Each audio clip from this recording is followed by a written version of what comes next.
Assalamualaikum warahmatullahi wabarakatuh.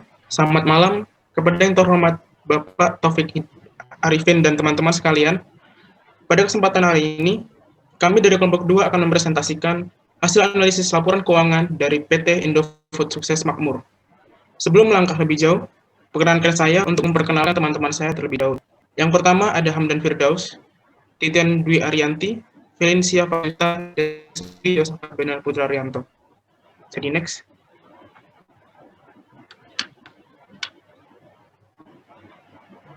Ya, untuk bagian deskripsi singkat hingga latar belakang akan dibacakan oleh saya sendiri. PT Indofood Sukses Makmur atau dikenal dengan nama Indofood merupakan produsen berbagai jenis makanan dan minuman yang bermarkas Jakarta, Indonesia. Sedangkan pabrik, perkebunan, dan anak usaha berlokasi di berbagai tempat di Pulau Jawa, Sumatera, Kalimantan, Sulawesi, dan Malaysia. Bisa di next.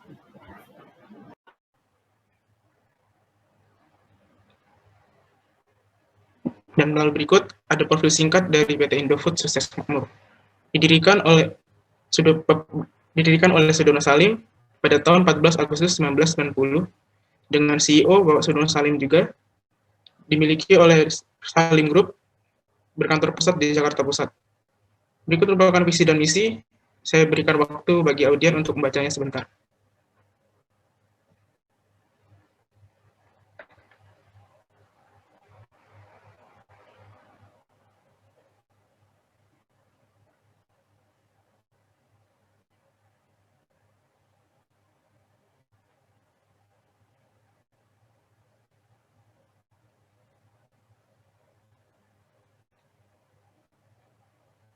Oke, saya rasa cukup, bisa lanjut.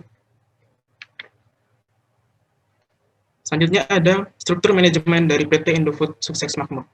Saya berikan waktu bagi para audien untuk membacanya.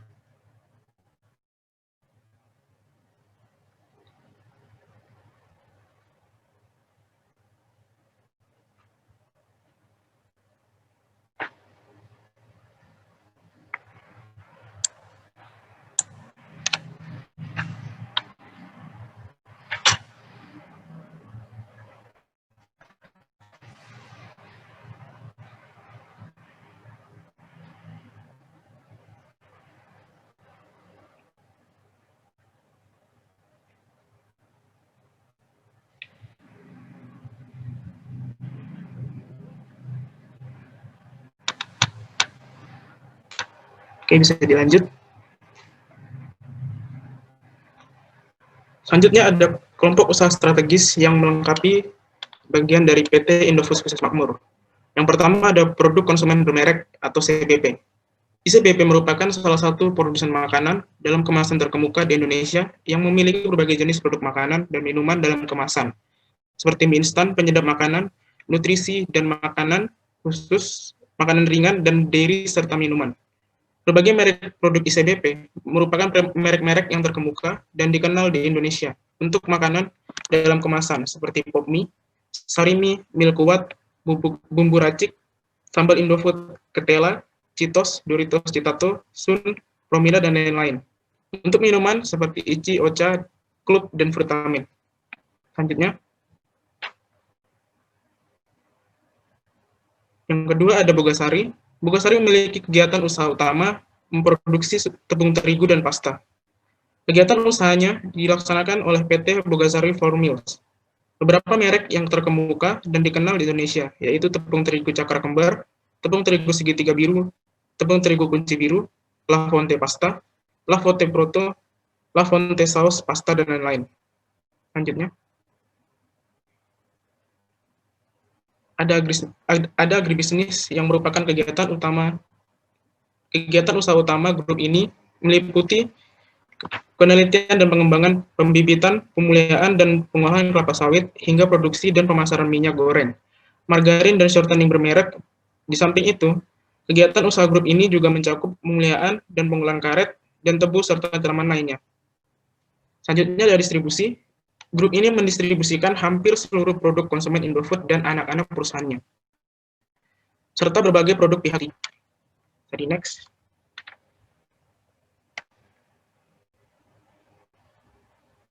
Lalu ada pengertian laporan keuangan.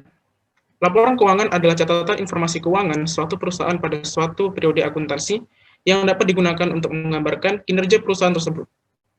Next.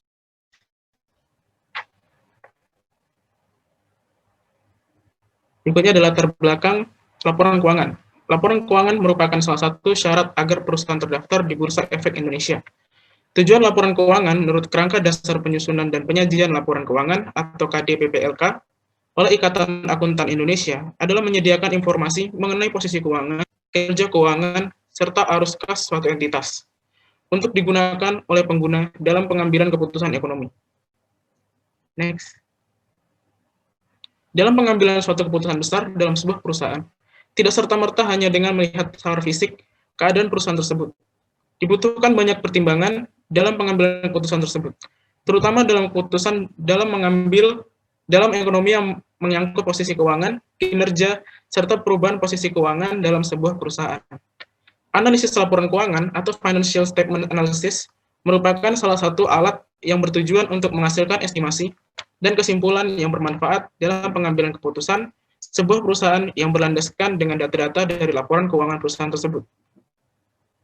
Next. Dan selanjutnya untuk bagian komparatif Schedule of Current Assets hingga laporan arus kas akan dibacakan oleh Saudara Hamdan.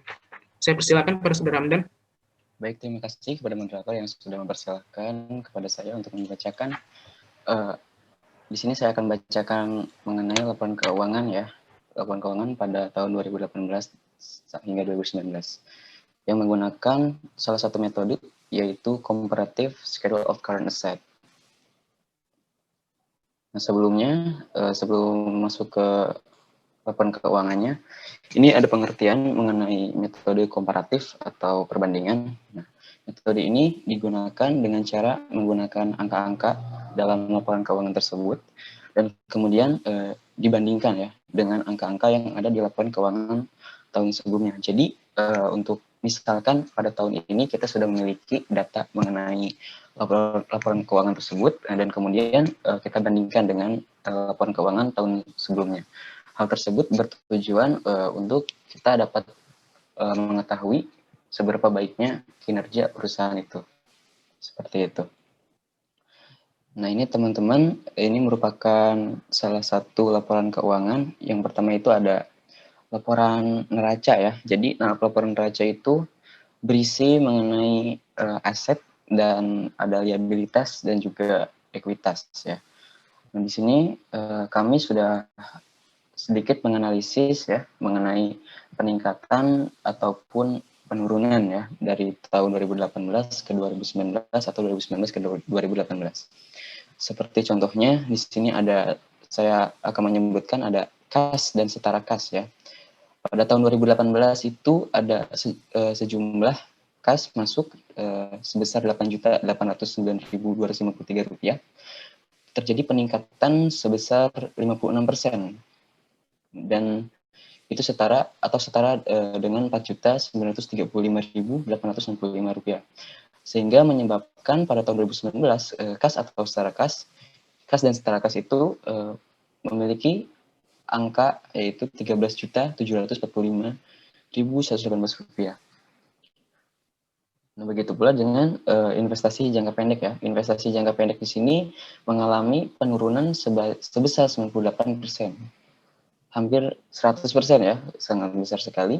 Dan pada awal tahun 2018 ini memiliki saldo awal yaitu Rp4.118.936 dan turun sebesar Rp4.063.000 sehingga menyebabkan pada tahun 2019 investasi jangka pendek perusahaan Indofood Sukses Makmur ini hanya berkisar Rp55.492 saja.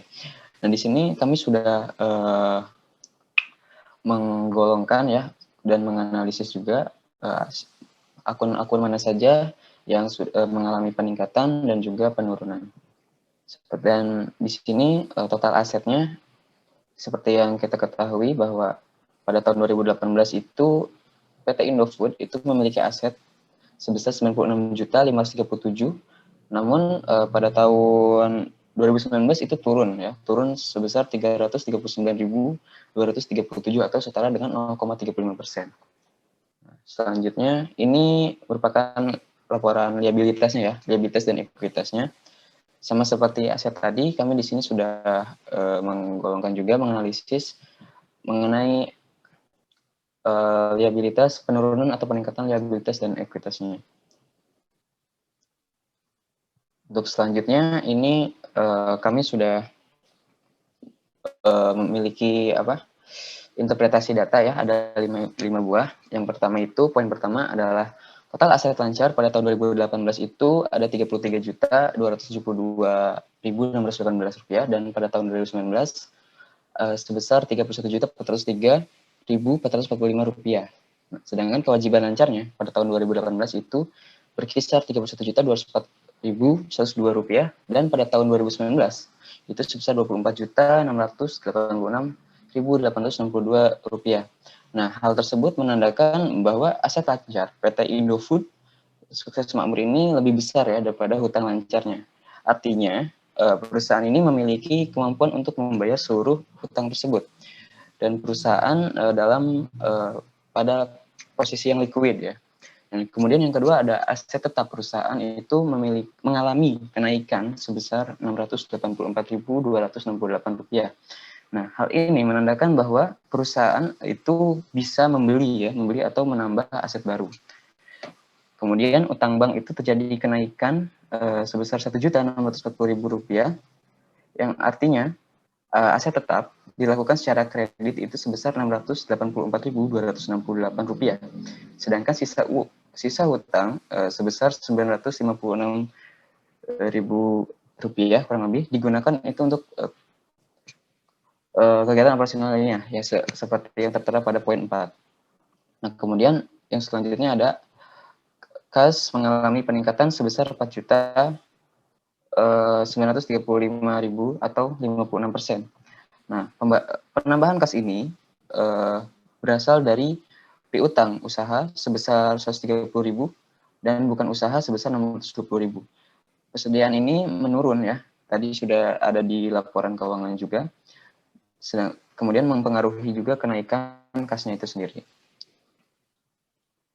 Nah, ini merupakan laporan laba rugi dari perusahaan PT Indofood. Kami juga sudah menganalisis ya kenaikan dan penurunannya pada tahun 2018 dan 2019, sehingga memiliki interpretasi data ada 2 poin ya. Yang pertama, penjualan neto pada tahun 2019 itu meningkat sebesar 3.198.227 atau sekitar 4,36% ya dari tahun sebelumnya. Kemudian diiringi dengan biaya penjualan dan distribusi yang meningkat juga sebesar 671.000 atau 8,6% dari tahun sebelumnya. Jadi artinya kenaikan penjualan perusahaan Indofood ini dipengaruhi juga oleh biaya penjualan dan distribusi. Kemudian beban pokok penjualan yang meningkat itu sebesar 1,3%.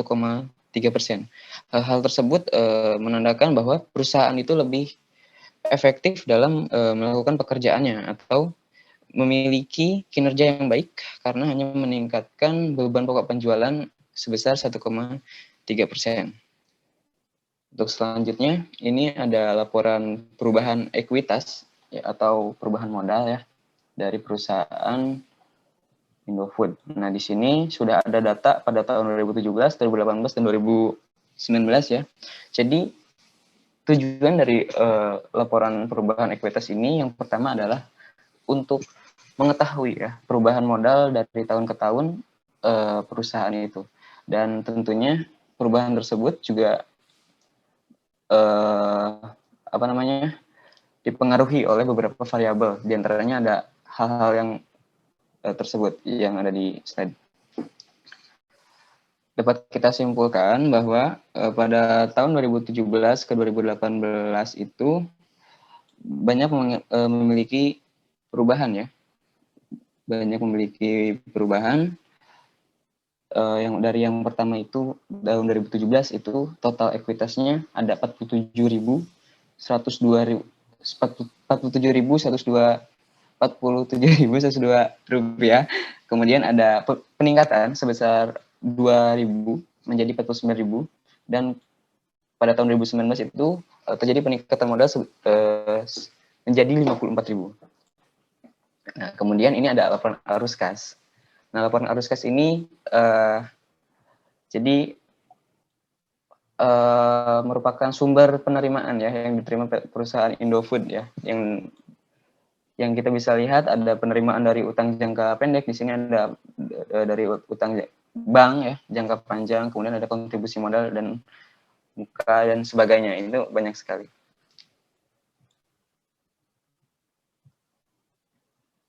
Baik, mungkin cukup sekian dari saya. Saya kembalikan kepada moderator. Terima kasih.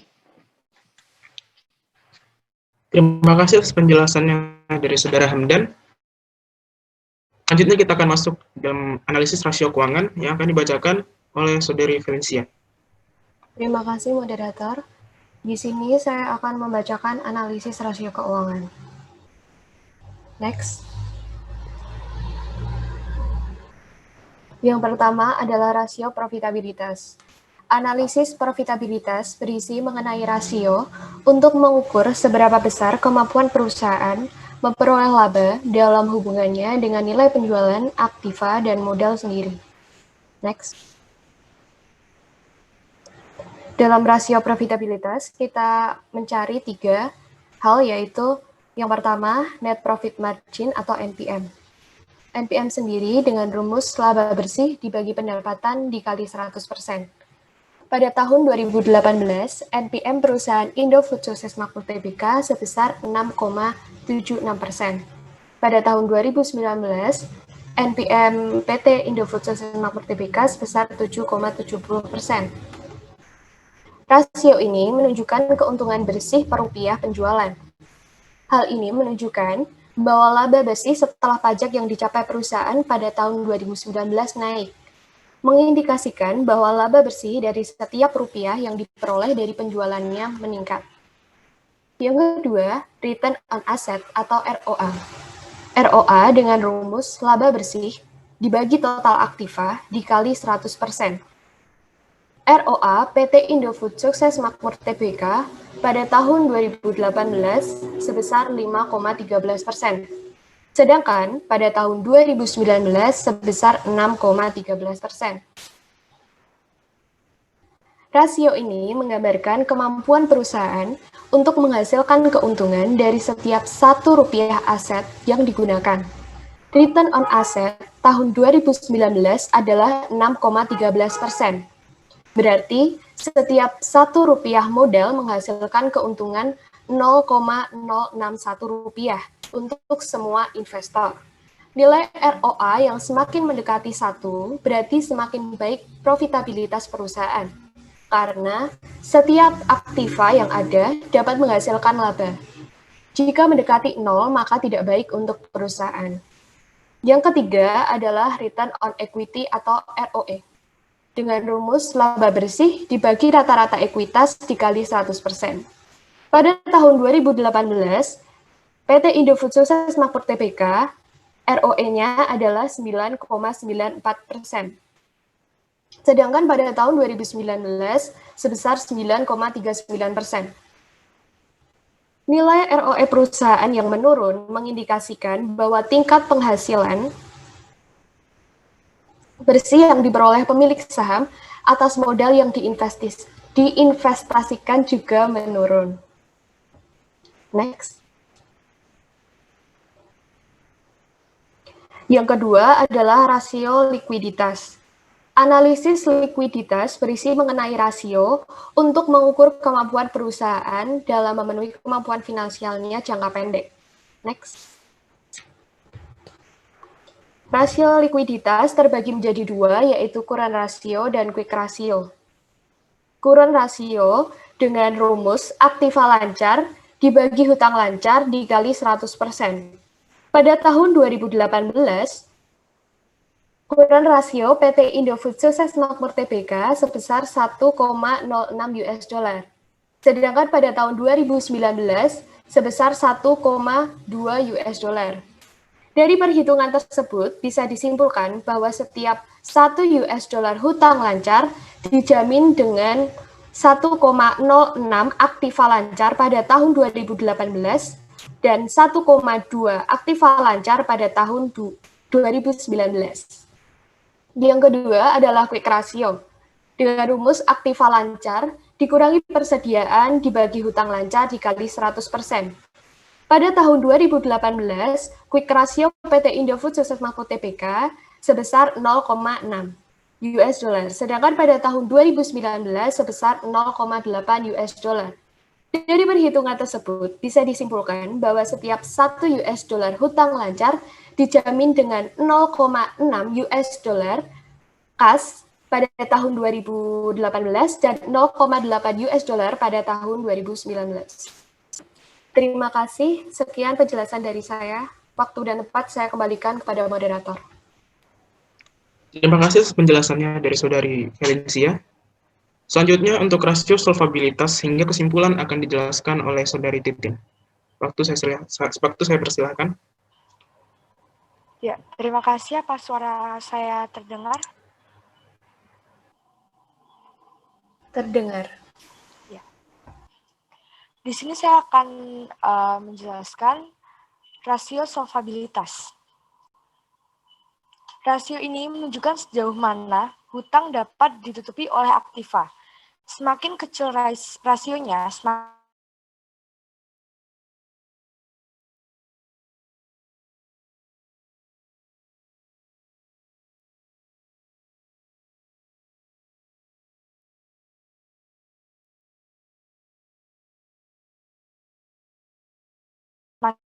semua kewajiban finansial jangka panjang.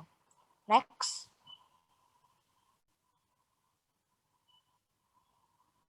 Selanjutnya ada debt ratio. Debt ratio ini dapat dihitung dengan total hutang dibagi dengan total aktiva, lalu dikalikan dengan 100%. Seperti yang sudah tertera di situ, pada tahun 2018, hasilnya adalah 48%, lalu pada tahun 2019, hasilnya adalah 43%. Nah, untuk debt to equity ratio, ini dapat dihitung dengan membagikan total hutang dibagi dengan ekuitas, lalu dikalikan dengan 100%. Dan dapat dilihat hasilnya pada tahun 2018 adalah 93%, dan pada tahun 2019 77%. Next. Selanjutnya ada analisis rasio aktivitas.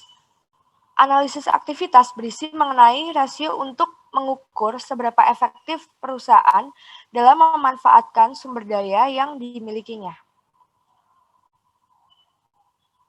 Selanjutnya, rasio aktivitas ini ada total asset turnover. Nah, ini dapat dihitung dengan pendapatan bersih dibagi total aktiva dikali 100%. Pada tahun 2018 menghasilkan 0,76 kali, dan pada tahun 2019 menghasilkan 0,79 kali. Selanjutnya ke kesimpulan. Ya, jadi kesimpulan dari presentasi pada kali ini, dengan menemukan rasio profitabilitas jenis net profit margin pada tahun 2018 menghasilkan 6,76%, dan pada tahun 2019 7,70%. Untuk return on equity 9,94%, dan pada tahun 2019 9,39%. Untuk return on assets pada tahun 2018 menghasilkan 5,13%, pada tahun 2019 6,13%. Untuk menggunakan rasio likuiditas jenis current ratio dalam US ini menghasilkan 1,066. Pada tahun 2019 1,2. Sekian. Dengan jenis quick ratio 0,6 dalam US dollar, dan pada tahun 2018 0,88 US dollar. Untuk rasio solvabilitas dengan jenis debt ratio menghasilkan 48% dan tahun 2019 43%. Pada jenis debt to equity pada tahun 2018 menghasilkan 93% dan pada tahun 2019 menghasilkan 77%. Dengan menggunakan rasio aktivitas, analisis rasio aktivitas dengan jenis total asset turnover menghasilkan 0,76 kali pada 2018 dan 0,79 kali pada tahun 2019. Sekian kesimpulan dari saya, dan itu yang dapat saya jelaskan. Waktu dan tempat saya kembalikan ke moderator. Terima kasih. Terima kasih penjelasannya dari Saudara Titin. Selanjutnya kita akan masuk dalam sesi tanya jawab. Saya persilahkan bagi kelompok 1 yang ingin bertanya. Waktu dan tempat saya persilahkan.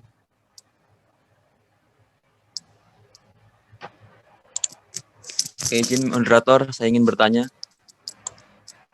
Ya, silakan pada Saudara Dimas. Oke, nama saya Dimas Arya Putra dari kelompok 1 ya. Saya izin bertanya pada kelompok 2. Jadi seperti ini. Indofood ini kan punya anak perusahaan. Nah, laporan keuangan dari anak perusahaan Indofood ini juga jadi tanggung jawab perusahaan Indofood atau tanggung jawab masing-masing anak perusahaan? Cukup. Terima kasih moderator atas waktunya. Oke, terima kasih pertanyaannya. Saya rasa pertanyaannya akan kami tampung terlebih dahulu. Jadi saya akan lanjut ke pertanyaan kedua. Ada yang ingin bertanya lagi? Permisi, saya izin bertanya. Ya, silakan pada Saudari Hana. Ya, Assalamualaikum warahmatullahi wabarakatuh. Perkenalkan, saya Hana Aulia dari kelompok 1. Ingin bertanya, apakah beban pokok penjualan untuk terus meningkat di tahun 2020? Dan adakah strategi bagi PT yang dianggap dapat mencegah naiknya beban usaha tersebut? Terima kasih.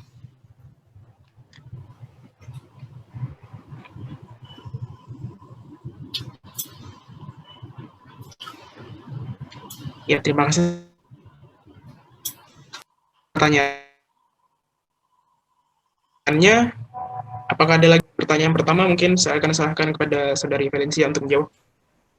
Baik, terima kasih moderator. Di sini saya akan menjawab pertanyaan dari Dimas Arya Putra. Jadi tadi bertanya apakah anak perusahaan PT Indofood itu laporan keuangannya dipertanggungjawabkan oleh induk, yaitu PT Indofood sendiri. Laporan keuangan anak perusahaan PT Indofood ditanggung oleh induk perusahaan, yaitu PT Indofood sendiri. Laporan keuangan anak perusahaan menjadi tanggung jawab induk perusahaan apabila induk perusahaan tersebut memiliki kontrol penuh atau kendali penuh terhadap perusahaan lain atau anak perusahaan yang biasa disebut dengan laporan konsolidasi. Sebaliknya, laporan konsolidasi tidak diperlukan jika masing-masing perusahaan nantinya berdiri secara mandiri. Tetapi pada kenyataannya, anak perusahaan PT Indofood dikontrol penuh oleh perusahaan induk, yaitu perusahaan induk Indofood Sukses Makmur Tbk. Sekian jawaban dari saya, terima kasih. Apakah saudara Dimas Arya Putra mengerti atau masih kurang paham? Baik, terima kasih atas jawabannya. Oke. Cukup. Oke, terima kasih. Selanjutnya untuk pertanyaan kedua, saya serahkan kepada Saudara Hamdan untuk menjawab. Ya baik, sebentar. Saya ulangi pertanyaannya Mbak Hana. Apakah beban pokok penjualan yang meningkat sebesar 1,3% itu berpotensi untuk terus meningkat di tahun 2020? Menurut saya itu ya dapat meningkat ya, karena mungkin karena saat ini kondisi sedang tidak baik ya karena COVID ini, ketidakjelasan, namun ada hal baiknya nanti kan pada kedepannya Indonesia kan sudah banyak kedatangan vaksin atau kan sehingga menambah investor ya untuk menanamkan modalnya gitu. Jadi itu merupakan sebuah angin segar mungkin bagi sebuah perusahaan-perusahaan dan hal tersebut bisa menambah jumlah asetnya itu sendiri. Dan kemudian adakah strategi bagi perusahaan ya yang dianggap dapat mencegah naiknya beban usaha tersebut? Mungkin yang pertama itu ada efisiensi dari biaya internalnya itu sendiri seperti biaya administrasi, biaya beban listrik, kemudian dan beban-beban lainnya itu diminimalisasikan, dan kemudian kita menekan biaya produksi juga, menekan biaya operasionalnya. Kemudian kita juga bisa melakukan beberapa terobosan baru ya seperti inovasi yang dapat digunakan oleh perusahaan itu sendiri. Kemudian kita juga bisa menggunakan beberapa strategi mungkin dari segi harga dan itu nantinya tergantung dengan kondisinya gitu. Dari mungkin untuk misalnya kedepannya apabila kondisinya masih seperti ini, kita harus menerapkan strategi harga yang harus meningkatkan harganya atau menurunkannya itu sendiri. Terima kasih. Mungkin dapat dimengerti ya penjelasannya atau ada sanggahan dari Mbak Hana atau kelompoknya? Baik dan dapat dimengerti. Oh iya, siap. Terima kasih Mbak. Oke, terima kasih atas jawabannya dari Saudara Hamdan. Saya rasa sekian dari presentasi kami pada hari ini. Kurang lebihnya mohon maaf. Wassalamualaikum warahmatullahi wabarakatuh. Waalaikumsalam warahmatullahi wabarakatuh. Waalaikumsalam warahmatullahi wabarakatuh. Wabarakatuh. Alhamdulillah.